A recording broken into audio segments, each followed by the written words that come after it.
Hello students, आज की class में हम करेंगे सेपरेशन बाय डिस्टिलेशन। डिस्टिलेशन की जो हमारी प्रोसेस होती है, हम उसे कैसे सेपरेशन करते हैं, हम आज वो सीखेंगे। तो देखिए, डिस्टिलेशन हमारा क्या होता है। ये हमारी ऐसी प्रोसेस है जिसमें हमने लिक्विड के वेपर बनाए और उन वेपर को दोबारा से ठंडा कर लिया, जिससे हमें उसकी प्योरेस्ट फॉर्म मिल गई।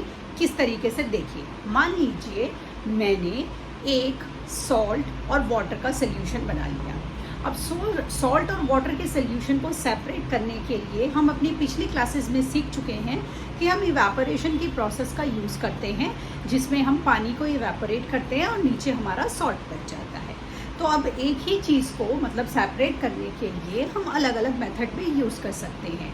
तो सॉल्ट और पानी के मिक्सचर को हम डिस्टिलेशन की प्रोसेस से भी सेपरेट कर सकते हैं।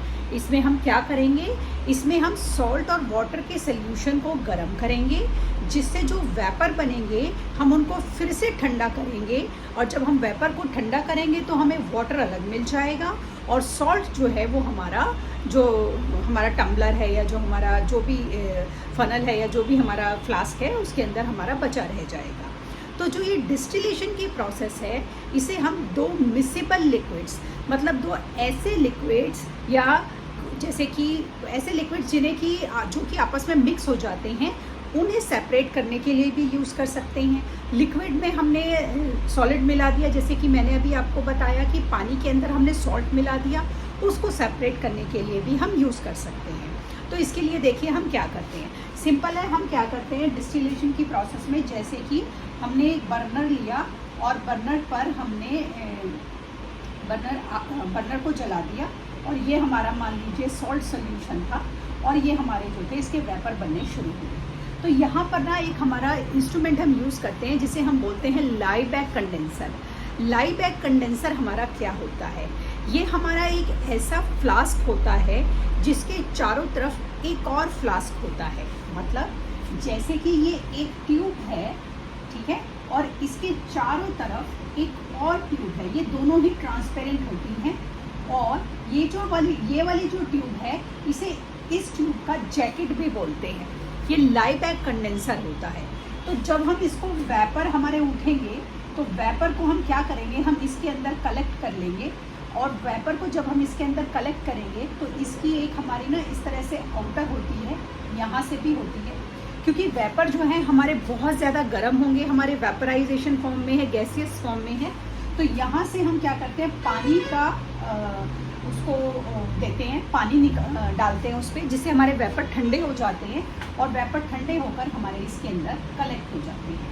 और हम इस प्रोसेस में क्या करते हैं, उसको कलेक्ट कर लेते हैं प्योर वाटर को, और नीचे जो हमारा इसके अंदर बचा रह जाएगा वो हमारा सॉल्ट है, हमारा शुगर है, वो हमारा बचा रह जाएगा। तो ये डिस्टिलेशन की प्रोसेस में हम लाई बैक कंडेंसर को यूज़ कर रहे हैं, जिसके अंदर हमने एक ऐसे ट्यूब को यूज़ करा जिससे कि हमने उसको वेपर को कलेक्ट कर लिया, क्योंकि वेपर तो हमारे गैसियस फॉर्म में है। अब जैसे कि इवेपोरेशन में, हाँ, इवेपोरेशन की प्रोसेस में जब हम सॉल्ट को और वाटर के सोल्यूशन को अलग करते हैं तो बहुत सारे वेपर हमारे इधर उधर हवा में खो जाते हैं, क्योंकि गैसियस फॉर्म है और गैस तो हमारी बड़ी तेज़ी से मूव करती है।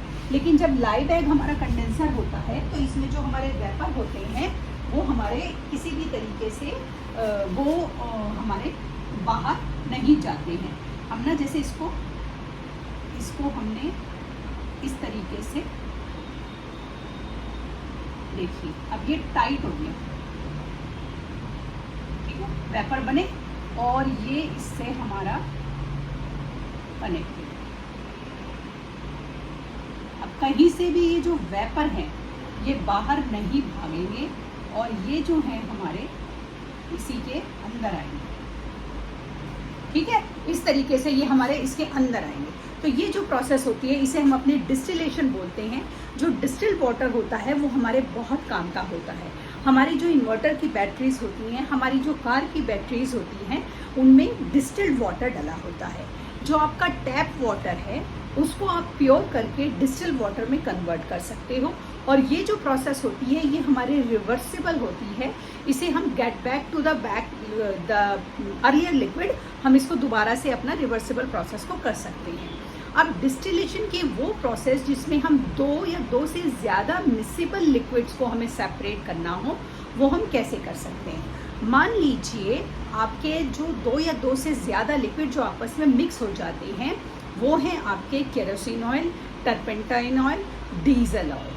तीनों ऑयल हैं, तीनों मिक्स हैं, क्योंकि जब हम अर्थ से माइनिंग करते हैं तो हमारे ये जितने भी प्रोडक्ट निकलते हैं ये कंबाइंड फॉर्म में निकलते हैं और हम इन्हें अपनी ज़रूरत के हिसाब से सेपरेट कर लेते हैं। अब हमने इन्हें अपनी ज़रूरत के हिसाब से सेपरेट कर लिया।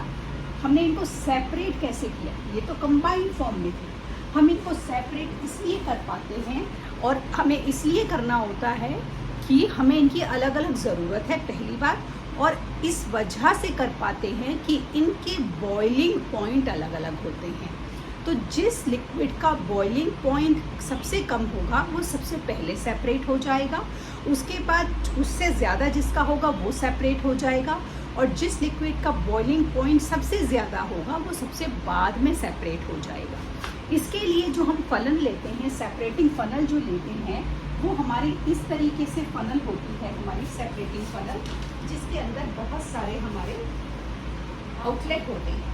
तो जैसे कि अभी मैंने आपको बताया कि हमारी उसकी ये जैकेट होती है, ठीक है। अब इस जैकेट के हमारे इस तरह से ओपनिंग हो गई है और हम वही कर रहे हैं। इसके ऊपर बाहर हम ठंडा पानी डालते हैं, जिससे जो भी हमारा लिक्विड बनेगा वो हमारा इसके अंदर कलेक्ट हो जाएगा।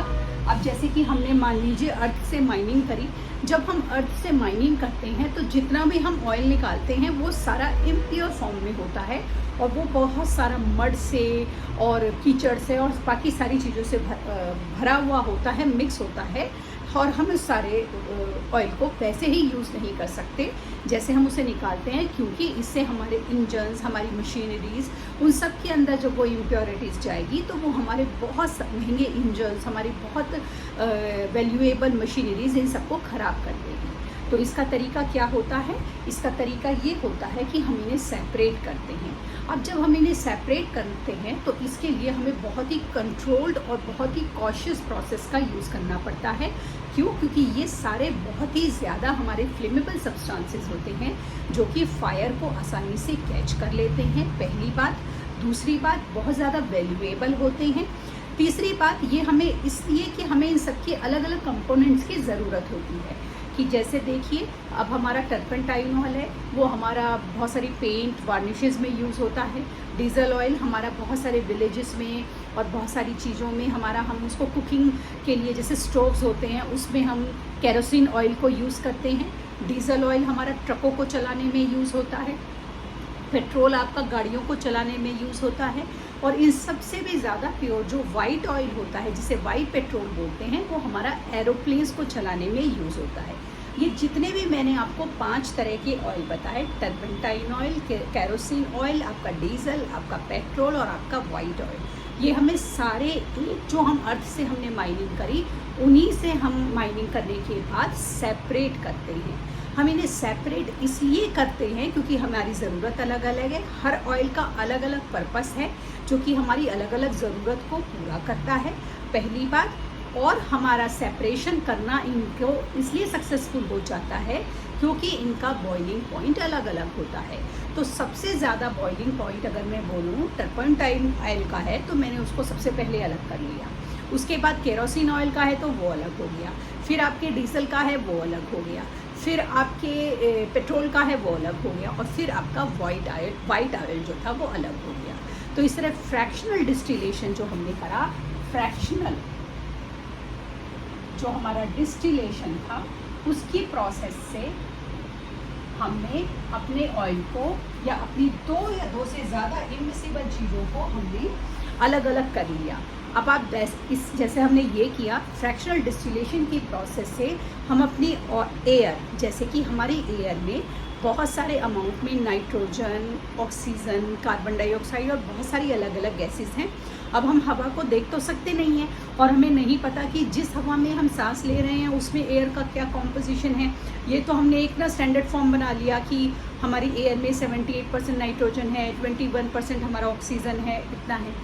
अब जब हमें अपनी इस एयर को, अगर एयर जिसके अंदर ये सारे कंपोनेंट इतने अच्छे से मिक्स हैं कि ना तो ये हमें अलग अलग दिख रहे, ना ये हमें अलग अलग महसूस हो रहे, तो हम इन्हें कैसे अलग करते हैं?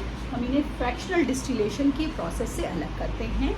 हम एयर के इन पार्टिकल्स को प्रेशराइज करते हैं, इतना प्रेशराइज करते हैं कि ये लिक्विड की फॉर्म में आ जाते हैं, और जब ये लिक्विड की फॉर्म में आ जाते हैं तो फ्रैक्शनल डिस्टिलेशन की प्रोसेस से, क्योंकि हर लिक्विड जो एयर को जब हम लिक्विड फॉर्म में ले आए, हर एयर की लिक्विड फॉर्म का बॉइलिंग पॉइंट अलग अलग है, हम उनको अलग अलग सेपरेट कर लेते हैं और इस तरीके से सबका हम अलग अलग यूज़ कर लेते हैं। कार्बन डाइऑक्साइड का अलग यूज़ है, ऑक्सीजन का अलग यूज़ है और नाइट्रोजन का अलग यूज़ है। इस तरीके से फ्रैक्शनल डिस्टिलेशन की जो प्रोसेस होती है वो हमारे लिए इतनी इम्पॉर्टेंट होती है। क्यों? क्योंकि ये हमें वो कंपोनेंट्स सेपरेट करके देती है जो कि आपस में कम्प्लीटली मिक्स हो जाते हैं और जिनका सेपरेशन करना हमारे लिए बहुत ही ज़्यादा ज़रूरी और वैल्यूएबल होता है। कल की क्लास में जो हम सेपरेशन करेंगे वो सेपरेटिंग फनल से सीखेंगे कि उससे सेपरेशन कैसे किया जाता है। तब तक के लिए शुभ रात्रि।